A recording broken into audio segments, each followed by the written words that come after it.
picture this. It's January 1st, 1901. Okay. You're standing in the sweltering summer heat of Centennial Park in Sydney. There's bunting strung up everywhere you look. Massive crowds are cheering. Brass bands are just echoing across the lawns. Right, the big day. Exactly. 6 British colonies in the South Pacific are just moments away from officially becoming the Commonwealth of Australia. It's framed as this, monumental continent-spanning unity. But what if someone pulled the plug at the absolute last second? Oh, wow. Like, what if everyone just packed up their picnic blankets, went back to their respective corners of the continent, and the whole grand experiment just completely collapsed? I mean, it's a completely jarring image. We are just so used to seeing Australia as this massive, unified landmass on a modern map. Yeah, a single color on the globe. Exactly. The idea of it not existing as a single nation feels almost like an alternate reality novel, And that is exactly our mission for this custom-tailored deep dive. We are looking at a really fascinating stack of sources today. We really are. Yeah, we've got counterfactual historical analyses, some deeply specific economic data from the 1890s, and parliamentary records of the Australasian Convention debates. All the heavy hitters. Right. So for you listening, we're going to explore the mind-bending reality of an unfederated, completely fractured Australian continent. Which is such a wild concept. It is. And this is essentially a shortcut to understanding just how precarious nation-building really is. By the end of this conversation, you are going to have enough surprising aha moments to completely change how you view a map of the world. Absolutely. Okay, let's unpack this, because reading through these sources, the first thing I realized is that to understand a failed federation, we have to totally change our understanding of who these people actually thought they were. Yes. Like, they didn't even see themselves as Australian, did they? Not in the modern sense, no. And that is the crucial psychological baseline we really have to establish here. Right. In the 1890s, identity was just deeply provincial. People living in Sydney or Melbourne didn't identify primarily with the whole continent. So what do they call themselves? They identified as Anglo-Australian or purely by their specific colony. So a person from Victoria saw a person from New South Wales almost as a foreigner. Wow, just across the river. Exactly. Furthermore, when they talked about home, and you see this in the letters and debates, they weren't talking about the land they lived on. They were referring to Britain. Right, so there's zero shared national identity to begin with. It's literally just a collection of British outposts that happen to share a really big landmass. Precisely, and that's why we have to dismantle the myth of how federation actually succeeded. It wasn't just a natural progression. Not at all. It was not some inevitable romantic march of progress driven by, a shared brotherhood. It was an incredibly fragile compromise, and it was born out of sheer, unadulterated economic despair. Ah, the 1890s depression. Yes. The data in these sources paints a picture of a decade that was just absolutely brutal, especially for those eastern colonies. I mean, it wasn't just a mild recession. Oh, it was catastrophic. Right, we're talking about the complete collapse of the Victorian property market, which was then intertwined with British banking crises that just dried up overseas investment overnight. Just a perfect storm of financial ruin. And as if the financial system collapsing wasn't enough, they were hit by a devastating drought that crippled their agriculture. Government tax revenues were just in free fall. And in that environment of extreme sustained stress, any attempt at political consensus was constantly cracking. I can imagine. What's fascinating here is that the perfect example of this fragility is the 1898 referendum in New South Wales. Okay, set the scene for that one. So New South Wales was the senior colony, right? The demographic and economic powerhouse. They held a public vote on a draft constitution to actually federate. And the voters voted yes, didn't they? They did. The majority actually voted yes. Wait, I remember reading this part. The majority voted yes, but the bill's filled anyway. Like, how does that even work? Because the local parliament in New South Wales had intentionally set an arbitrary, mathematically punishing threshold. Of course they did. Right. They required 80,000 affirmative votes for the bill to pass, regardless of the majority percentage, and they fell just short of that specific number. Wow. And because New South Wales was the heavyweight, the entire continental process just ground to a halt. The other colonies simply couldn't, and really wouldn't, proceed without them. It's like trying to get 6 fiercely independent roommates to sign a 100-year lease together while the apartment building is actively on fire. And everyone's flat broke. Exactly. It makes you wonder why they were even talking to each other at all. Was the sheer panic of the 1890s the only driving force? Well, the economic crisis operated as a massive double-edged sword. On one side, it made the colonies desperate enough to come to the table. Because they needed cash. Yes. Individually, their credit ratings in London were totally ruined. But if they federated, they knew they could present a united front and borrow money on the London market much more favorably to bail themselves out. So they team up to get the loan. Right. But on the flip side of that sword, that exact same economic desperation made them fiercely protective of their own local revenues. And that local protectionism almost killed the deal permanently. Because, and this is a huge shift from how things work today, their primary source of government revenue wasn't income tax. No, not at all. It was customs duties, taxes on trade, which naturally brings us to the actual physical borders on the continent. Yes, the borders. The sources make it super clear that if federation fails, these temporary colonial borders suddenly solidify into permanent international boundaries. We really have to visualize what this pre-federation map looked like. It was a continent divided by aggressive tariff walls. Aggressive is the right word. You had wildly divergent economic philosophies living right next door to each other. New South Wales was a dedicated free trade colony. Because they were exporting so much. Exactly. Because they had massive agricultural and wool exports, they kept trade open, generally only taxing things like narcotics and alcohol to raise funds. Okay. But cross the border into Victoria, and it was a completely different universe. Victoria was fiercely protectionist. Why the massive difference, though? Was Victoria just trying to be difficult? Not at all. It was pure survival. Victoria had experienced this massive population boom during the gold rush, right? But as the gold dried up, they needed to keep all those people employed. So they pivoted. Yeah, they built up a huge manufacturing sector in Melbourne. But to protect those local factory jobs from cheaper imports coming from other colonies, they slapped massive taxes on anything coming in from the outside. Which leads to the detail in the sources that just absolutely blew my mind. The wine. The wine. To protect their own industries, Victoria slapped a 450% tariff on South Australian wine. Incredible, isn't it? 450%, just to force Melburnians to drink local Victorian wine. And this wasn't just abstract policy debated in a parliament somewhere. It was a physical, daily disruption for everyday people. How so? Well, imagine you're packing your bags for a weekend trip to visit family in Melbourne. You take a train to the Murray River, and there are grand, imposing colonial customs houses built right on the water. Like actual border checkpoints. Literal border checkpoints. You have to go through it, your passenger luggage is physically searched by guards, and you have to pay taxes on your own personal items just to cross a river into the next colony. It's a literal fragmentation tax on everyday life. Exactly. And it wasn't just customs either. The sources note you had the sheer inefficiency of maintaining 6 entirely different postal systems, 6 different currencies, and 6 separate military forces. Just a bureaucratic nightmare. Right. But let me push back on this a little bit. Sure. Wouldn't economic self-interest and the broader forces of globalization naturally erase these borders eventually, even without a political federation? You mean they'd just figure it out over time? Yeah. Like, eventually, wouldn't the colonies realize a 450% tariff is just bad for long-term business and voluntarily drop the walls? It's a very logical assumption to make today, but the economic data from the 1890s indicates the exact opposite would have happened. Really? Yeah, those borders would have hardened into concrete. And the reason is that the colonial governments structurally relied on those intercolonial tariffs to keep the lights on. Because they didn't have income tax. Right. In Western Australia, for instance, customs revenue made up over 90% of their entire tax revenue. 90%. Over 90%. They would literally go bankrupt overnight if they declared free trade. Exactly. They could not afford to drop the walls.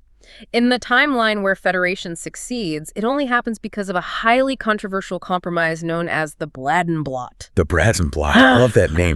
It sounds like a Victorian-era insult. It kind of was. What was the mechanism there? So it was named after Edward Braddon, who was a Tasmanian premier. It was a clause placed into the Constitution that legally guaranteed the new federal government would return 75% of all customs revenue back to the individual states for the first 10 years. To ease the transition. Right. Opponents called it a blot on the Constitution because it was a clunky, ugly compromise that severely limited the new federal government's budget. But they had to do it. It was the only way to get the colonies to agree to erase their borders. Without a central federal mandate and a forced revenue-sharing agreement like the Braddon Blot, those 6 colonies would have remained locked in perpetual trade wars, just desperately protecting their fragile, isolated economies. Okay, so we have a continent crisscrossed by customs houses and trade wars. But it gets even more absurd when you look at the physical infrastructure. Oh, the trains. Yes. Because they weren't just taxing each other's goods, they literally couldn't connect their train lines. The famous breaks of gauge nightmare. Reading this part of the sources honestly felt like a comedy of errors. It really was. So New South Wales decides to build their train tracks using a standard gauge, which is 1,335 millimeters wide. Yeah. But Victoria and South Australia look at that and say, no thanks, we're going to use a broad gauge of 1,600 millimeters. Right. Meanwhile, Queensland and Western Australia go a completely different direction and use a narrow gauge of 1067 millimeters. Just completely chaotic. And the sources mention they did that narrow gauge to save money building through rugged terrain, but it meant literally none of the trains matched up. The underlying cause was just a total lack of central planning combined with intense provincial stubbornness. They just wouldn't talk to each other. They simply refused to coordinate, which meant that every time a train reached a border town, places like Albury between New South Wales and Victoria, or Surtiston between Victoria and South Australia, it physically could not continue. Imagine being a passenger. Oh, it was awful. It's the middle of the night, your train pulls into Albury, and everyone has to get off one train, walk across a cold platform with all their luggage, and get onto a completely different train just because the tracks are a few inches wider. And think about the freight. Right. For freight, every single piece of cargo had to be manually unloaded and reloaded. It sounds like trying to borrow a friend's laptop charger. But one uses USB-C, one uses a proprietary plug, and another uses a wall plug from 1998. That's a great way to put it. Except in this case, the battery dying doesn't just mean you can't send an email. It means an invading army can walk right in. That is a very apt analogy. The military implications of this railway muddle were terrifying to the leadership at the time. Because they couldn't move troops. Exactly. This exact fear was documented in an 1889 report by Major General Sir J. Bevan Edwards. The British government sent him to inspect the colonial defenses, and his report was just scathing. I bet. He warned that this break of gauge disaster made rapid transcontinental troop movement literally impossible. The continent was effectively indefensible by land. So without a unified military and without trains that actually connected, I'm guessing their backup plan was just relying on their sheer geographic isolation, like just hoping nobody notices a massive resource-rich continent sitting at the bottom of the globe. Not quite.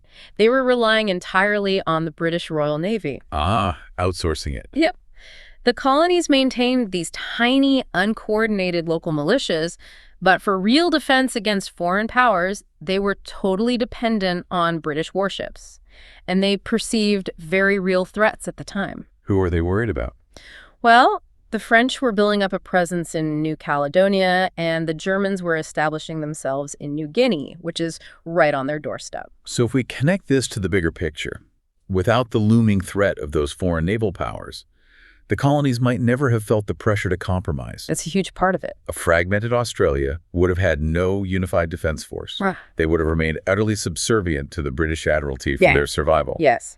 And the fatal flaw in that plan, as the sources point out, is that the British Admiralty viewed the Pacific as a secondary priority anyway. Exactly. Their primary focus was always European waters and the main imperial trade routes. So in a world where federation fails, Australia isn't an independent actor on the global stage.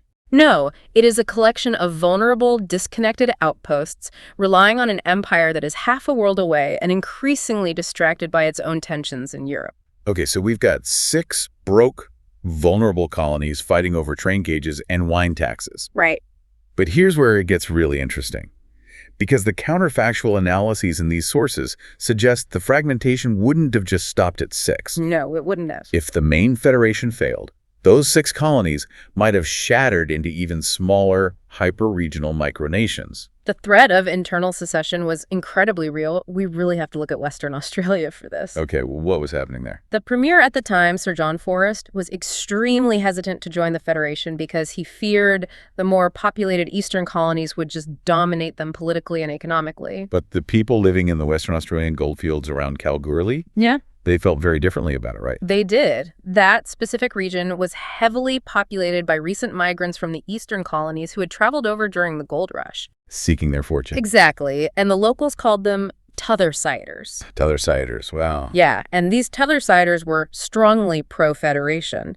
They felt the colonial government in Perth was ignoring their needs and overtaxing their lucrative mining operations to fund projects over on the coast. And their solution wasn't just to protest. They were actually prepared to violently secede from Western Australia and form their own independent crown colony. There really were. They even had a name picked out, Auralia. Yes, Auralia. If Forrest had successfully kept Western Australia out of the Federation, the British Colonial Office might well have granted Kalgoorlie its independence just to protect the flow of gold. That's wild. It would have effectively carved a massive, gold-rich republic right out of the continent. And that wasn't an isolated incident either. The sources detail a similar situation in North Queensland. Right, the separatist movement in North Queensland is described as endemic between 1866 and 1900. Now, before we dive into this, just a quick note for you listening. The historical sources we're looking at here dive into some heavily politicized and deeply challenging historical issues. Yes, specifically regarding race and labor laws. Exactly. So we are just unpacking the historical record and the realities contained in these documents to understand the political friction of the time. We aren't taking sides or endorsing any viewpoints, but simply conveying the context of why they actually wanted to split. That's right. With that said, why was North Queensland so desperate to break away from Brisbane in the south? It was driven by two main factors. First, sheer geographic isolation from the capital down in Brisbane. Is a massive distance. It is. But second, and more contentiously, vastly different economic foundations, specifically the sugar industry. Okay. The North Queensland sugar plantations relied heavily on a system of indentured Pacific Island labor. These workers were known as Kanakas. This economic model was in stark contrast to the southern parts of Queensland and the other southern colonies.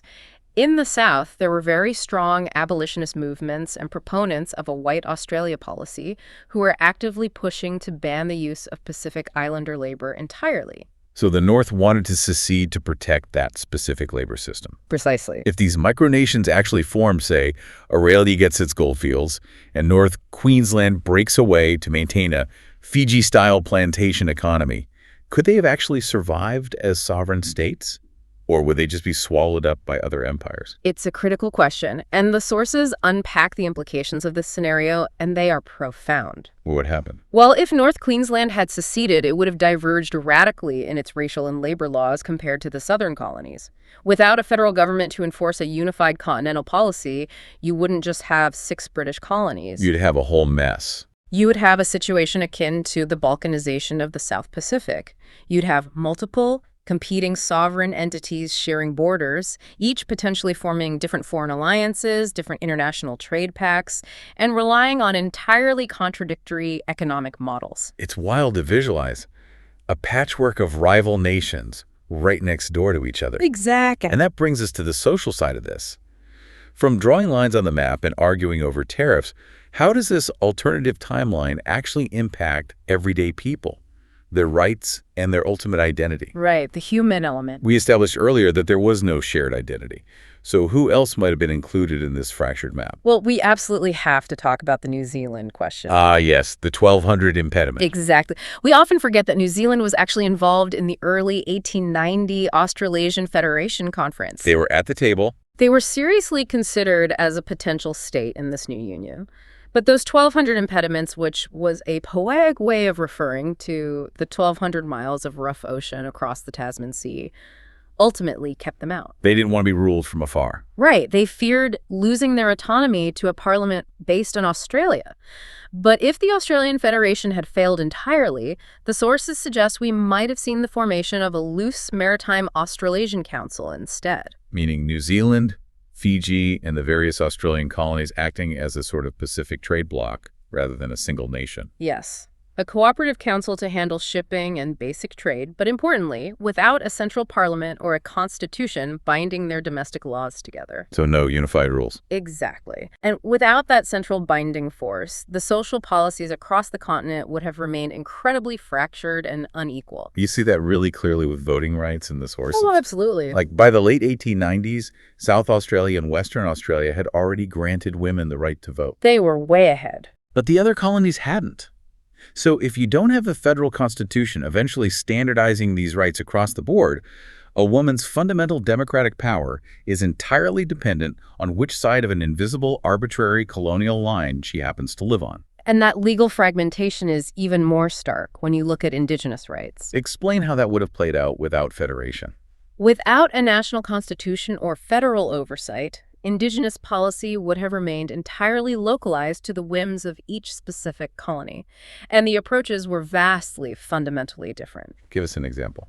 Well, the sources note that South Australia's voting franchise was theoretically inclusive of indigenous men and women at the time. Okay. But just across the border, Queensland and Western Australia explicitly passed laws to exclude indigenous people from voting and place them under rigid, localized control. So without a national legal framework. The rights, movement, and legal standing of indigenous people would have been trapped in an endless maze of contradictory colonial borders. Think about how a massive shared project or a shared trauma creates a family out of strangers. When you build a nation, you're forced to reconcile those legal differences, or at least establish a shared system to argue about them. Yes, a common arena. Right.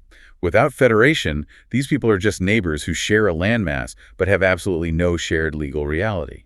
Or, neighbors who occasionally borrow sugar but also slap a 450% tariff on it. And crucially, they wouldn't have had a shared legal arbiter to settle their disputes either. Oh, interesting. A massive, often overlooked part of the Australian Constitution was the creation of the High Court.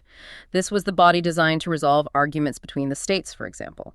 If South Australia and Victoria are fighting over who gets to dam the water in the Murray River. If they don't have a high court, who settles the argument? They would have remained legally chained to the Privy Council in London well into the 20th century. The Privy Council. Let's make sure we understand exactly what that means in a practical sense. Right. So the Privy Council was essentially a board of advisors and a court of final appeal to the British monarch. Okay. Practically, it meant that if two colonies in Australia had a major legal disagreement, they couldn't settle it locally. They would have to hire lawyers, pack them onto a ship, sail for 6 weeks to London, and ask a panel of British judges who had never set foot in the Southern Hemisphere to decide what to do with their river water. That is just unbelievably inefficient. It was a massive financial and practical burden, and more deeply, it would have completely stunted the psychological birth of a nation. Because you're still relying on the parent. Exactly. You cannot forge a unified, independent identity if you are constantly asking a parent figure half a world away to settle your local disputes. So to pull all of these threads together, this deep dive into these historical sources has completely remapped the 1890s for us. It really has. Started with this romanticized image of an inevitable nation coming together, but the data showed us a continent on the brink of absolute economic bankruptcy. Barely holding on. We saw the absurdity of people paying taxes on their own luggage just across a river and waking up in the middle of the night to change trains because nobody could agree on how wide a track should be. At the breaks of gauge. And we looked at the very real possibility of this massive landmass fracturing into 6 or maybe even 7 or 8 squabbling micronations like Auralia, locked in permanent trade wars and relying entirely on the British Navy to keep them safe from foreign empires. A completely different world. It really makes you realize that the Commonwealth of Australia wasn't a guarantee at all. It was a desperate political miracle pulled from the jaws of financial disaster. It was a fragile miracle. And looking at just how close it came to failing leaves us with one final fascinating implication to consider for you listening. Oh. What's that? Think about the timeline. The Federation succeeded in 1901. Just 13 years later, in 1914, the First World War broke out. Right. In our reality, a united Australia sent a unified national force to Gallipoli, and the shared trauma of the ANZAC legend became the emotional bedrock of modern Australian identity. Wow. If they hadn't federated in 1901. Exactly. If this grand political experiment had failed, the very word Australia would never have become a national identity. It would just be a place on a map. Yes. It would exist today only as a geographic descriptor, much like Scandinavia or the Balkans. That's crazy to think about. It leaves you to imagine introducing yourself to the world not as an Australian, but as a proud citizen of the Republic of Victoria or the Dominion of Auralia. And honestly, wondering if a divided continent would have been too paralyzed to participate in the 20th century as a unified force at all, something to definitely think about the next time you look at a map.